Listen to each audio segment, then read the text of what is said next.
Well, sometimes we have to do jobs that we don't really want to do. And sometimes we have to do jobs that we are called to do. And so, my colleagues, I rise to nominate the most talented, hardest working member of the Republican conference who just gave a speech with more vision than we have ever heard from the alternative. I'm nominating Jim Jordan. Jim Jordan is humble, perhaps today, humble to a fault. Maybe the right person for the job of Speaker of the House isn't someone who wants it so bad. Maybe the right person for the job of Speaker of the House isn't someone who has sold shares of themselves for more than a decade to get it. Maybe Jim Jordan is the right person for Speaker of the House because he is not beholden to the lobbyists and special interests who have corrupted this place and corrupted this nation under the leadership of both Republicans and Democrats. Maybe Jim Jordan would be the right person for Speaker of the House because he wouldn't fight us when we try to get a term limits bill on the floor. Maybe Jim Jordan would be the right person because he wouldn't fight us when we try to put a balanced budget on the floor and vote for it. And maybe Jim Jordan is the right person because he would endorse the plan that was built by the Texas delegation to finally secure our border. Mr. Jordan said in his nomination that there are certain bills that we have to pass to fix the problem. The challenge is the alternative has been someone voting for the very bills that have caused these problems.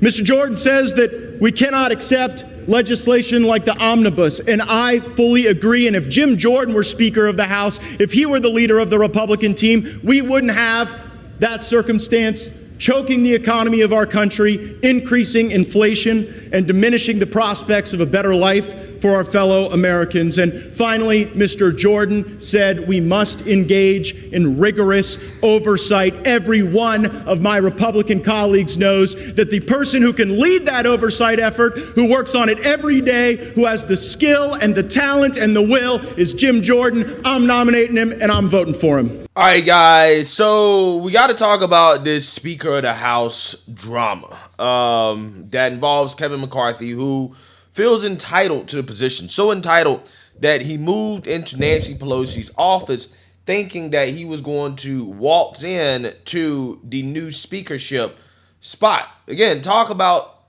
entitlement. Talk about somebody who's not humble, okay? Talk about somebody who thinks that they should be given a job instead of having to earn the job like, the rest of Americans do when they go to work, right? You got to earn your job. You got to earn your leadership position. Okay, you got to actually win people over. No. Kevin McCarthy said, I'm moving to Nancy Pelosi's office. It's a foregone conclusion that I'm the leader. And guys, this is what's wrong with politics, right? This is exactly what is wrong with politics. These people feel entitled to positions of power. They're only concerned about accumulating power, not necessarily the American people. Okay, I don't believe that Kevin McCarthy is fighting in the best interest of the American people rather than him fighting in the best interest of himself. Now, with that being said, Kevin McCarthy, if you guys didn't know, I think last night he failed like 3 or 4 times in a row, right, to get the speakership by vote. They're a group of Freedom Caucus Republicans, a.k.a. MAGA Republicans, that are saying, no, we're done with this. We want term limits. We want a balanced budget. We want to secure our border. And Kevin McCarthy's not going far enough on these issues. We will not support him. And I agree with them. Right? I wholeheartedly agree with them. Kevin McCarthy doesn't believe in anything. Right? He doesn't have a real ideology outside of what's best for Kevin McCarthy. His commitment to America plan, he utterly failed to market. He utterly failed to convince Americans during the midterms that the commitment to America was the solution that we needed for this country. He utterly failed to lead us to a midterm victory in the most advantageous environment that we've seen in a long time, right? Democrats are literally running this country into the ground. The midterm should have been a layup for Republicans. However, it wasn't. And you got to start looking at the leadership. You got to start looking at guys like the Kevin McCarthys, the Mitch McConnells, the Ronald McDaniels. These people are the leaders of the Republican Party. and they failed, right? They failed at a national level. So what happens in a regular job when you fail? You don't get promoted for failure. You get fired. You get fired. You get demoted. And Kevin McCarthy deserves to be demoted, and now's the time. Now's the time. However, we have former President Trump and also businessman as well, Trump, saying that, you know what? No, Kevin McCarthy deserves to be promoted, right? As he's calling for all Republicans to back Kevin McCarthy for Speaker. And I'm going to tell you guys straight up, Trump is playing himself. He really is. This is not going to end well for Trump. And I'm going to tell you guys why it's not going to end well for Trump. It's because Kevin McCarthy is a snake. But I'm going to get into more details after I read about Trump basically calling for all Republicans to support Kevin McCarthy. Again, this is not the first time he's done this, because apparently all you need to do in order to be in Trump's good graces is not present a coherent policy agenda about what you want for the country and what you want to do, right? All you got to do is just go to Mar-a-Lago and just kiss the ring, right? If you kiss the ring, then Trump will endorse you, and that's just kind of, that seems like that's just kind of what it is, right? And I mean, I'm not going to pull punches and hold back and to say that, oh, you know, Trump's above criticism. No, he's not, because he keeps doing this, right? He keeps endorsing these swamp creatures, and I just can't support that, right? I just can't, okay? We're supposed to be draining the swamp, okay? That's one of the main reasons why I said after Trump's announcement speech, I was like, look, as of right now, Trump has my support. I'll vote for him in 2024, okay? And the main reason is because he actually presented a coherent plan on draining the swamp. When it came to term limits, when it came to ending the funnel of politicians to lobbyists, where these people make millions of dollars, right, off their political office, he presented an actual plan, okay, a policy agenda.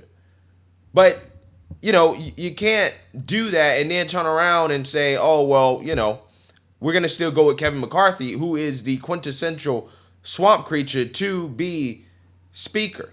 And I know why Trump's doing it. It's because he wants Kevin McCarthy's support for his presidential run. Kevin McCarthy has money. He has influence. He has network. That's the reason why all these people are nominating him. It's not because he's a good leader. It's because he's the best at sucking off corporate America, right? And Trump, I think, again, because the walls have closed in on him, he's trying to keep all the support that he can get, okay? And I just don't think this is going to work out well for him. And I'm going to tell you guys why in a minute. But let's read this. Former President Trump called on House Republicans to unite behind House GOP leader Kevin McCarthy for the speakership, announcing early Wednesday that he is standing by McCarthy despite opposition from some hardline members of the party. Trump said in a Truth Social post that, quote, some really good conversations were held Tuesday night and all House Republicans should vote for McCarthy, close the deal, and take the victory. Quote, Republicans do not turn a great triumph into a giant and embarrassing defeat. It's time to celebrate. You deserve it. Kevin McCarthy will do a good job and maybe even a great job. Just watch, he said. Trump's announcement comes after McCarthy said Tuesday night that the former president had reiterated his support for him. Trump declined to say whether he would still support McCarthy early Tuesday in an interview with NBC News. All right, so here's the thing. I think that this is going to backfire on Trump, right? And the reason why is because Kevin McCarthy has shown that he is a swamp creature, okay? He's going to go wherever the winds are blowing, right? After January 6th, this guy basically called for Republican politicians to be deplatformed from social media. He also was inquiring about having Trump be removed from office, right? So this guy was literally ready to just, you know, push the nuke button on Trump's presidency after January 6th. But once everything calmed down, he ran to Mar-a-Lago because he knew he needed Trump's support to eventually become Speaker of the House. And that's why he did it. He did it for himself. He didn't do it because he had a change of mind. He doesn't like Trump. Kevin McCarthy don't like Trump, right? And this is why it's going to backfire, because if/when, and I'm pretty sure it's going to be when, right? The more time that passes, the more I'm almost convinced this is going to happen. If/when Ron DeSantis declares his presidency in 2024, who do you think Kevin McCarthy is going to support? You think Kevin McCarthy is going to support Trump? I don't think so. I don't think so. I think Kevin McCarthy is going to support Ron DeSantis. The same way I think that Mitch McConnell is going to support DeSantis. All of these guys are going to get behind DeSantis. Kevin McCarthy is going to abandon Trump as soon as he gets the first opportunity to do so. That's what he's going to do. And this is why Trump's getting played. Trump's going to look really, really, really stupid if this happens. If Ron DeSantis declares and then Kevin McCarthy refuses to support Trump, he might stay neutral. But even if he stays neutral, it's an embarrassment. Because Trump's not staying neutral on this House Speaker thing. I would like to see Trump endorse his own people, right? Endorse a Jim Jordan. Endorse somebody in the Freedom Caucus. Endorse one of your own guys, right? Somebody that actually, supports your policy agenda. Support those people. Nah. I gotta support Kevin McCarthy because he got money, right? He can raise money. I want his support in 2024. He's not gonna give you his support, Trump.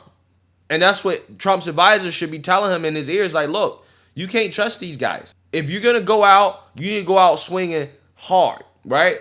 Go out with your own guys. Because again, what's about to happen is that when Ron DeSantis declares, all these guys, all these establishment people are going to get behind Ron DeSantis and they will try their best to defeat Trump. And again, Trump's going to look really, really, really stupid considering the fact that he endorsed people like Kevin McCarthy, who I think is going to turn on him as soon as Ron DeSantis declares presidency. Or anybody that even comes close to being able to beat Trump. I think that Kevin McCarthy, at the very least, is going to stay neutral. He's not going to come out in support of Trump. I don't think so. I could be wrong, but I don't think I'm wrong. I think that he's going to abandon ship as soon as he gets the chance. Because he showed us that is what he will do. And for whatever reason, Trump keeps making these picks, and I don't understand why. You don't have to do this. Endorse one of your own. Get behind a Jim Jordan. If you get behind a Jim Jordan, that is going to put a lot of pressure on some of these other Republicans to get behind Jim Jordan as well. Because, Trump, at the very least in the primaries, he's proved that he's a primary kingmaker. I don't think he's proved that he's a general election kingmaker, but he's definitely proved that he's a primary kingmaker. So any Republican that doesn't get behind Jim Jordan, yeah, you can primary them, right? You can threaten to primary them. Like, they legitimately will have their jobs challenged if, they don't go along with it.